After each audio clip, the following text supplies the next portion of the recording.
नमस्कार, मैं हूँ डॉक्टर आकांक्षा जैन। आज 17 मई है और इस दिन हर साल वर्ल्ड हाइपरटेंशन डे मनाया जाता है।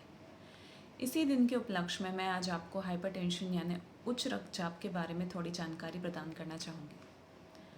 हाइपरटेंशन के बारे में जानने से पहले या उसके कंट्रोल को जानने से पहले हमें ये मालूम होना चाहिए कि एक्चुअली हाइपरटेंशन यानी उच्च रक्तचाप होता क्या है।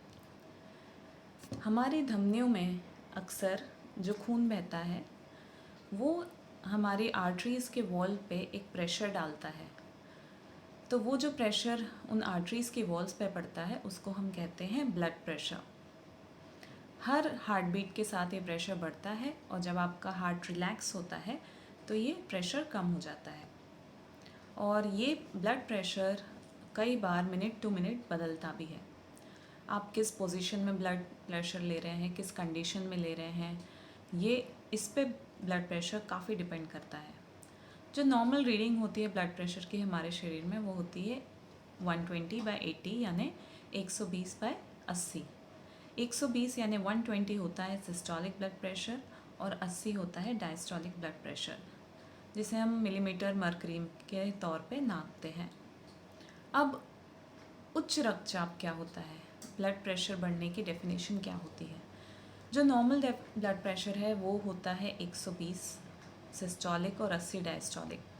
अगर हम बात करें प्री हाइपरटेंशन यानी वो लोग जिनको हाइपरटेंशन होने की आशंका है, उसमें आता है systolic blood pressure 120/139 and diastolic blood pressure 80 से 90 के बीच होता है।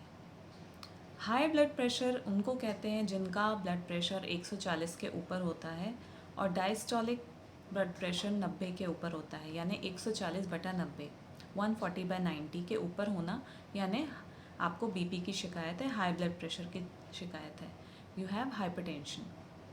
लेकिन इसकी भी स्टेजिंग होती है।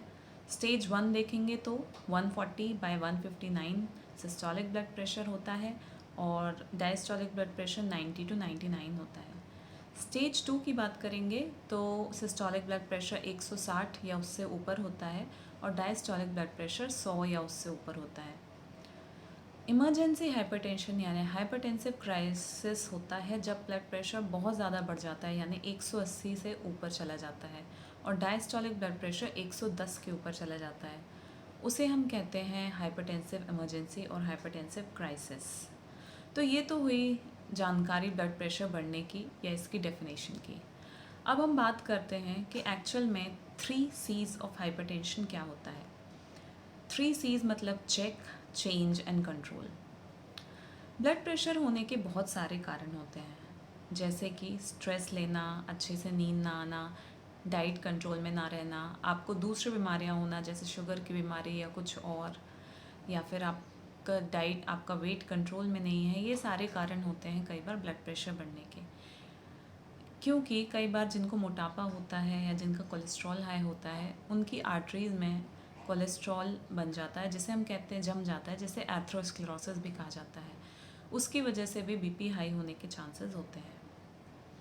जब हम अपना ब्लड प्रेशर के जो भी मरीज़ होते हैं, जब हम ब्लड प्रेशर चेक करते हैं तो उसको रेगुलर चेक करना बहुत ज़रूरी है, क्योंकि ये जानना ज़रूरी है कि क्या आपका ब्लड प्रेशर कंट्रोल में है या नहीं। उसके लिए डेली ब्लड प्रेशर लेना ज़रूरी होता है। अगर आप डेली नहीं भी ले पा रहे हैं तो हफ्ते में 1 या 2 बार तो ज़रूर अपना बीपी की जांच करवाएं। तो अपने आप को चेक करना, अपना बीपी चेक करना, उसके साथ साथ आप अपनी शुगर की रेगुलरली जांच कराएं, अपना वज़न की जांच, वज़न देखें रेगुलरली कि कहीं ये बहुत ज़्यादा बढ़ तो नहीं रहा। कोलेस्ट्रॉल की जांच आप साल में 1 या 2 बार करवा सकते हैं। अब चेंज की बात करते हैं कि चेंज हमको अपनी लाइफ में क्या लाने पड़ेंगे अगर हमें ब्लड प्रेशर कंट्रोल करना है तो उसके लिए आपको अपनी नींद में चेंज लाना होगा, अपनी लाइफस्टाइल में चेंज लाना होगा, तभी आप बीपी को कंट्रोल कर पाएंगे। तो अगर उसमें हम आपको ये भी बताना होगा कि आपके जो भी डॉक्टर्स आपको देख रहे हैं कि आपका ब्लड प्रेशर जो आप नाप रहे हैं रेगुलरली, आप उसको नोट करके उनको दिखाएं और बताएं कि कितना वेरिएशन आ रहा है, कितने चेंजेस आ रहे हैं। अब बात करें कंट्रोल की कि ब्लड प्रेशर एक्चुअली कंट्रोल कैसे होता है, तो there is a lifestyle modification and another factor is medicine you are taking. तो लाइफस्टाइल मॉडिफिकेशन में आप अपना वज़न कम कर सकते हैं। नॉर्मल BMI आपका 18.5 से 24.9 होना चाहिए, यानी 18.5 से 24.9। आपका हर 10 किलो वज़न जितना आप घटाएंगे उतना ही 5 से 30 मिलीमीटर मरकरी आपका ब्लड प्रेशर नीचे जाने के संभावनाएं रहती हैं। दूसरा, आप अपनी डाइट को हाइपरटेंसिव डाइट बनाने की कोशिश करें, जैसे कि ऐसी डाइट जो हाइपरटेंशन को कंट्रोल कर सके, जिसे हम कहते हैं डैश डाइट। डैश डाइट आप अगर फॉलो करते हैं तो आपको ब्लड प्रेशर में कमी आने की संभावना बहुत ज़्यादा होती है, आप अपना हाइपरटेंशन कंट्रोल कर सकते हैं। तो डैश डाइट एक्चुअली होता है dietary approach to stop hypertension, जिसमें आपको बहुत सारे फ्रूट्स और वेजिटेबल्स खाने को कहा जाता है, लो फैट डाइट खाने को कहा जाता है, वसा कम खाएं, फ़ैट कम खाएं, बाहर का जंक फूड कम खाएं, सैचुरेटेड फैट्स आप अपने खाने में ना इस्तेमाल करें। इससे भी आपका ब्लड प्रेशर 8 से 14 मिलीमीटर कम हो सकता है। डाइटरी सोडियम रिडक्शन यानी नमक में आपको कमी लानी होगी। आप एक दिन में 6 ग्राम से ज़्यादा सोडियम क्लोराइड या 2.4 ग्राम सोडियम से ज़्यादा कंज्यूम ना करें। इससे भी आपको ब्लड प्रेशर कंट्रोल होने में सहायता मिलेगी। फ़िज़िकल एक्टिविटी की बात करें तो आप किसी भी फ़िज़िकल एक्टिविटी में इंगेज रह सकते हैं। आप योगा करिए, साइकिलिंग करिए, वॉकिंग करिए, आप जिम में जाके एक्सरसाइज करिए, लेकिन ये फ़िज़िकल एक्टिविटी कम से कम 30 मिनट रोज़ करें और हफ्ते में 4 दिन तो कम से कम करना ही है। इससे भी आपका ब्लड प्रेशर काफ़ी कंट्रोल में आता है। अगर आपको अल्कोहल कंज्यूम करने की आदत है तो इसमें भी कमी लाना बेहद ज़रूरी है, अगर आप अपना ब्लड प्रेशर कंट्रोल करना चाहते हैं तो ये सारे लाइफस्टाइल मॉडिफिकेशन हैं जिससे आप अपने बीपी को कंट्रोल कर सकते हैं।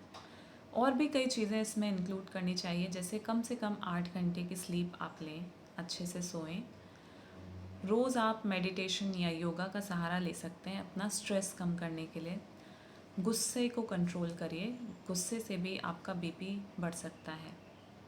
बाकी और ऐसी कई चीज़ें हैं जो आपके बीपी को बढ़ा सकती हैं, जैसे आपको अगर शुगर की बीमारी है, वो कंट्रोल नहीं है, डायबिटीज़ कंट्रोल नहीं है, तो वो अल्टीमेटली ब्लड प्रेशर को इफ़ेक्ट करती है। किडनी की बीमारी है, वो भी आपको ब्लड प्रेशर को इफ़ेक्ट करती है। तो इन सब चीज़ों पे भी आपको ध्यान देना चाहिए। साल में 1 या 2 बार फुल बॉडी चेकअप ज़रूर कराएं, क्योंकि दूसरे फैक्टर्स भी ब्लड प्रेशर को बढ़ाने के लिए रिस्पॉन्सिबल रहते हैं। तो इन सारी जानकारी के साथ मैं समझती हूँ कि आप जिनको भी ब्लड प्रेशर की शिकायत है, हाई ब्लड प्रेशर या हाइपरटेंशन की शिकायत है, वो इन सबको फॉलो करेंगे। और मैं ये प्रार्थना करती हूँ और ये विश करती हूँ कि आप सब स्वस्थ रहें, खुश रहें। Thank you very much.